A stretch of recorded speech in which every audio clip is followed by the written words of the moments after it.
If you're in property management and you're not at the MX Summit, what are you doing? Join us September 16th through 18th in Rapid City, South Dakota. The Maintenance Summit is the only conference laser-focused on property maintenance operations, where the industry's sharpest minds come to level up. Think cutting-edge strategies, priceless insights, all-inclusive meals, killer entertainment, and the can't-miss MX Showdio, a Western experience you'll be talking about all year. Oh, and the Turnover podcast. They're going live from the main stage. Seats are limited. Don't miss the event that sets the standard. mxsummit.co. Welcome to The Maintenance Mindset, an audio-video podcast brought to you by the Multifamily Media Network. I'm your host, Paul Rhodes. And over the more than 3 decades in the apartment industry, I've had roles that include being on site, providing services as a vendor, creating and delivering multiple education programs, and active association work. This podcast is centered on the often overlooked role that our on-site maintenance workers play. You know, the men and women that respond in the middle of the night to the toilet call, or the after hours, it's really hot in my apartment request. Or my favorite, my ring fell down the drain, get over here now. In other words, the often unsung heroes who are responsible for asset preservation and resident satisfaction. Working in multifamily maintenance provides interesting, sometimes amusing, and often fascinating stories and viewpoints. My encouragement to you is this. Whatever you do it with a maintenance mindset. Hey there, spoiler alert. Before we get started anything else, remember, herotrees214.org. Okay, today I'd like to talk about a subject that came up while my wife and I were driving around the area, and just for fun, we decided to go look at some apartment communities. No, we're not looking to move, but I was just curious of the overall appearance that we would get. In the vernacular of today's modern culture, I believe we were looking for the vibe of various apartment communities. And one thing stuck out on all these communities as we drove through them. And it was, if there was, I guess it's this question, if there was one location at your community where every single one of your residents goes to, they use on a regular, if not daily basis, what would it be? If your answer is the office, unless it's the middle of summer and your resident has kids, I'm going to disagree with you. The office, once somebody moves in, the only time they go is maybe once a month if they're dropping off a physical check. But since more and more of our communities are going with e-payments now, there's less and less of a need for our residents to go to the office. As a matter of fact, if we think about it, we have delivered all communication directly to our residents, meaning they have portals and apps and email ability and text messaging ability.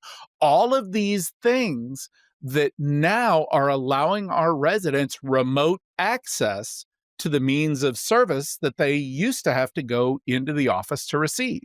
So the end result is, no, our residents aren't going to the office unless it's in the pathway to get to the amenity that they want to use.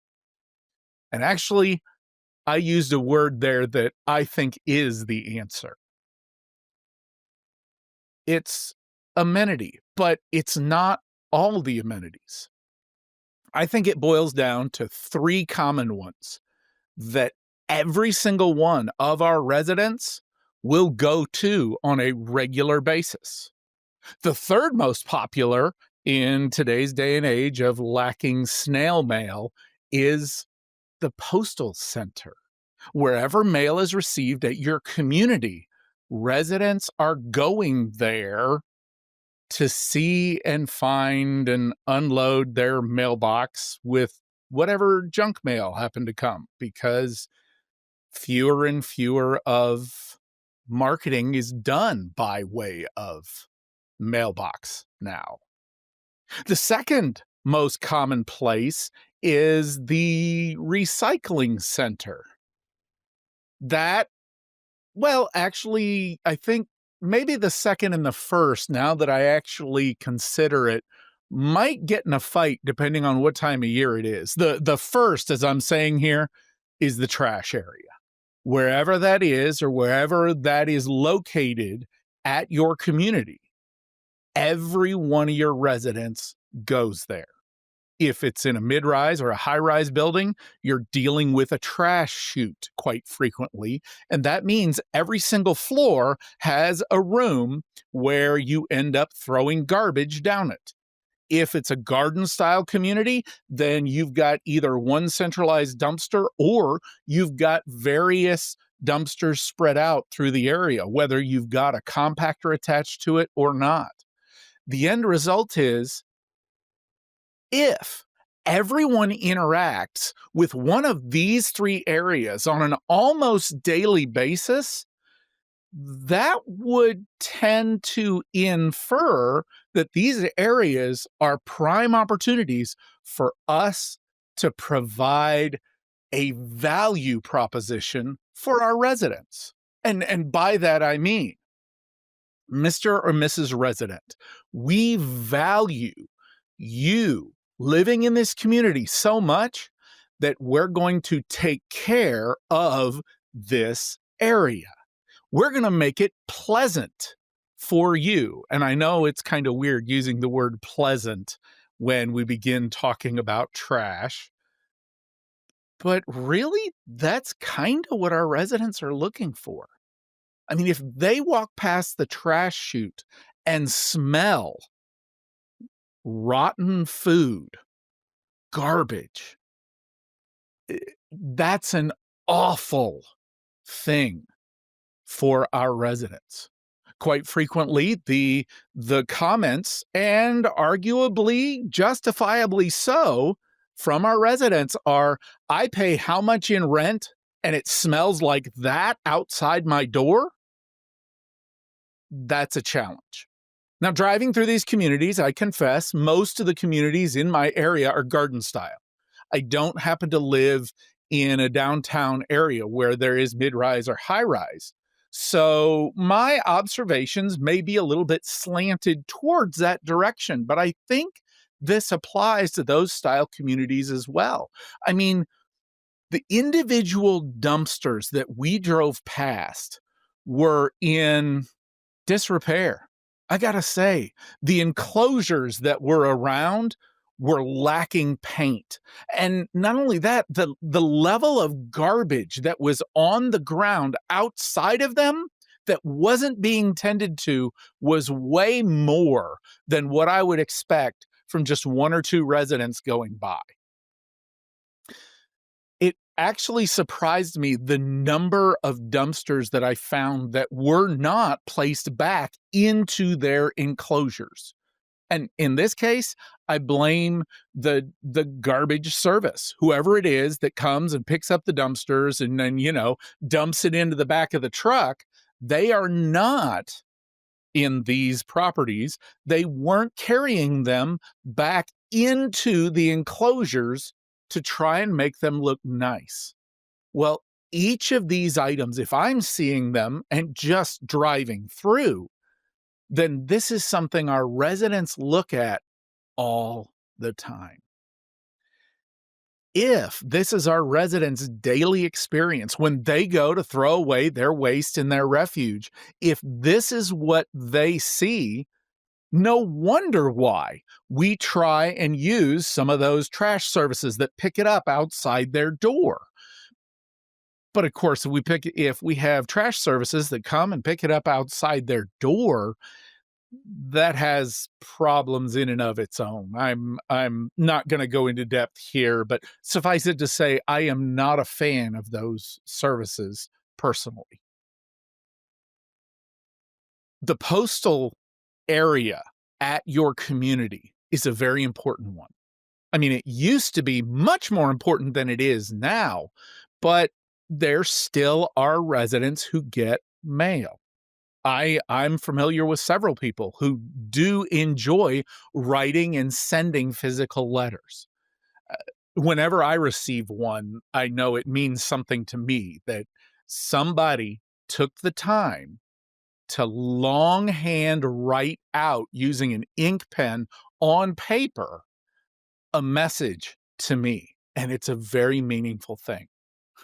Growing up, I remember my mom getting frustrated with my handwriting because don't have very good handwriting. But I remember her impressing upon me the discipline and the consistency of writing out thank you notes after every holiday, whether it was birthday or Christmas time. And she said that it was meaningful for other people to receive a written thank you note. Well, my mom still keeps up that tradition. I'm much less successful in that discipline or that consistency. But the end result is, if our residents are going to this area, then isn't it a good idea for us to make it a priority? How many times a day does your maintenance team plan on stopping by these three areas? The post office, mail area, the trash area, and the recycling area. I mean, the post office, at the very least, in my mind, should have 3 stops. Once first thing in the morning, once right after the mail person drops off the mail, and a third time in the afternoon, just before everybody leaves for the day. And be absolutely certain that the trash can is emptied. I know. That's a debatable part. I've been in several different conversations with maintenance leaders that they say, you know what, we don't want there to be a trash can at the postal center because that invites people to throw away their garbage and it fills up the can. And that means we have to empty it. Darn, what a horrible problem. I got an idea. How about we provide that as a amenity to our residents so they don't have to carry the mail that they determine to be junk away from the area, and we give it to them in a clean fashion and we maintain it. In other words, if we see it getting full, we replace the liner, we empty the trash.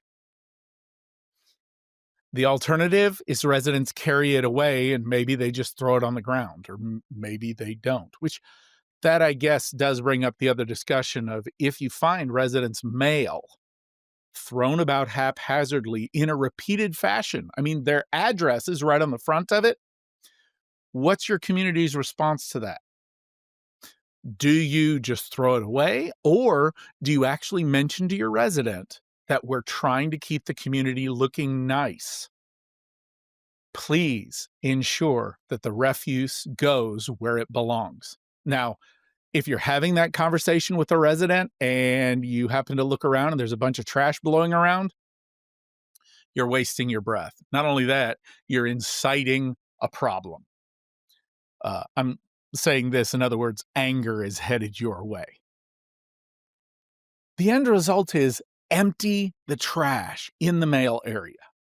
If you have a bulletin board in your mail area, be sure that you have it clearly marked on the bulletin board that when that bulletin board will cleaned off. In my properties, I'm old school. Yes, we still had the physical cork board that we would put up, and we'd replace that cork board every year because the cork wears out. Since a lot of the communities I was at, that cork board was exposed to the outside air.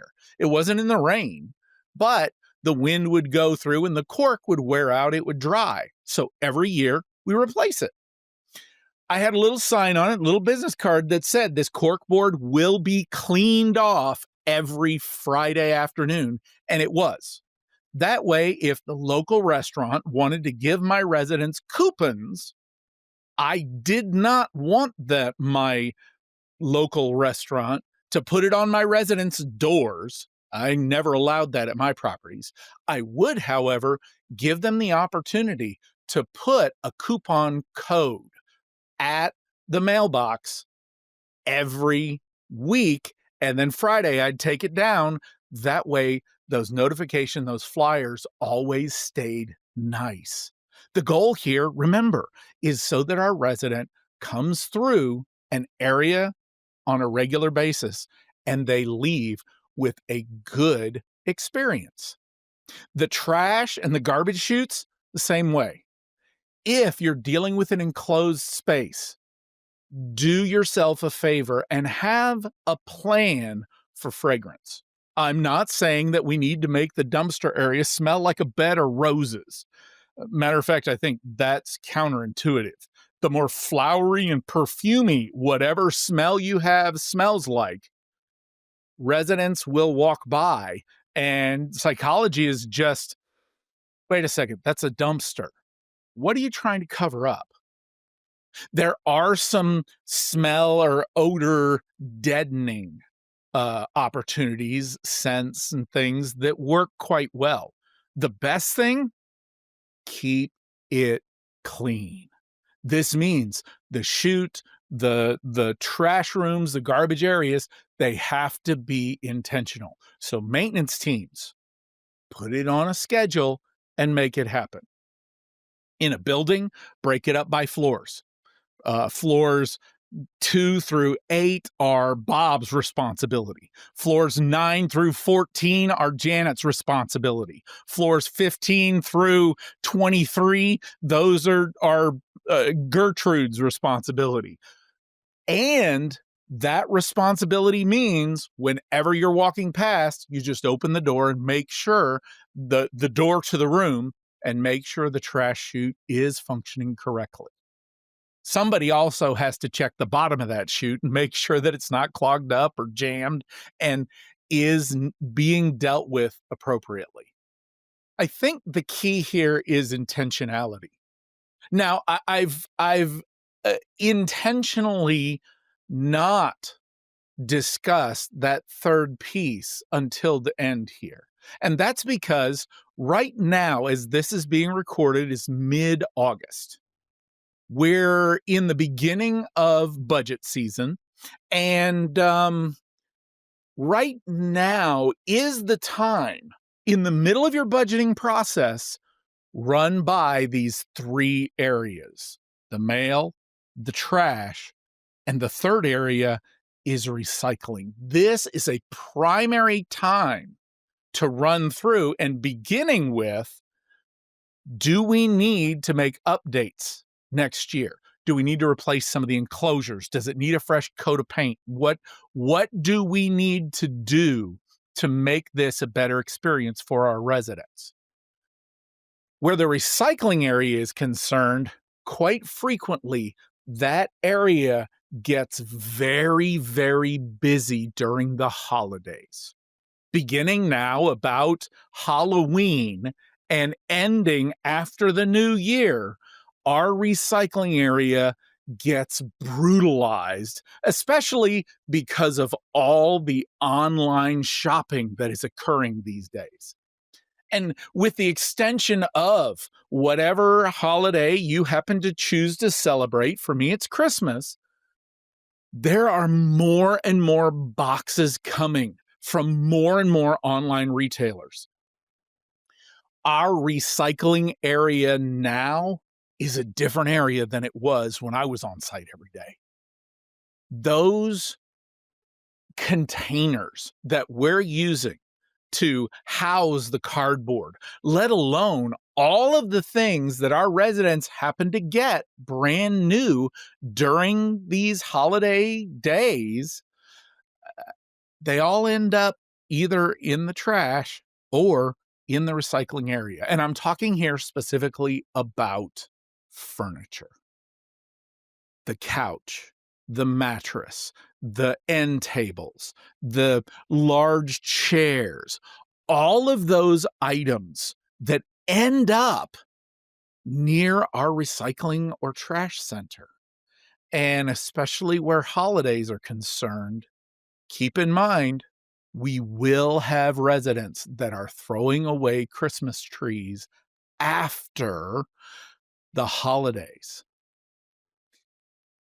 Is that area up to snuff? I mean, right now, in budget season, here we are, mid-August, about to go into September, and we've got 3 months left this year. What do we need to do to prepare that trash and recycling area for this all-important time of year? I mean, think about it. Those young families that are coming to our communities now, in some cases, you have the newlywed couple, or you've got people that are just leaving home and moving into their very first apartment experience. In other cases, we've got established people who are career focused, and they want to celebrate whatever holiday they happen to celebrate during this time of year and not have to worry about the details. At the end of the season, they're going to have to do something with that tree and with all of those celebratory ornaments and stuff that goes into the season. Is your area ready for the onslaught of trash and recyclables? This also brings me to the reason for the spoiler at the beginning of this episode. Hero Trees 214. One of the podcast hosts here at the Multifamily Media Network, a guy by the name of Bill Nye. And if you haven't listened to his Leading Your Culture podcast, I would strongly recommend to add it to your listen list. He has an organization called Hero Trees 214. And what it does is provide Christmas trees to soldiers who may not otherwise have one. It's a fantastic organization, and I hope you would consider, if you're looking for somewhere to give money or you want to be a part of giving, consider heading over to herotrees214.org. Give it a listen. And while you're considering it, walk over to your postal area, your trash area, and your recycling area, and see what that experience looks like through the eyes of a resident who's going to see it every day. Thank you for listening. I hope you have a fantastic rest of your week, and I'll see you somewhere. Thank you for listening to this episode of The Maintenance Mindset. I hope you take away ideas that apply to your current and future career goals.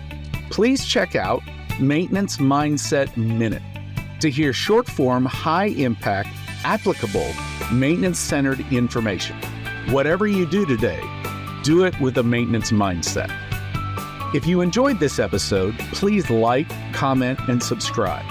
Visit multifamilymedianetwork.com to learn more about our other industry podcasts, thought pieces, and sponsorship opportunities. I'll see you somewhere.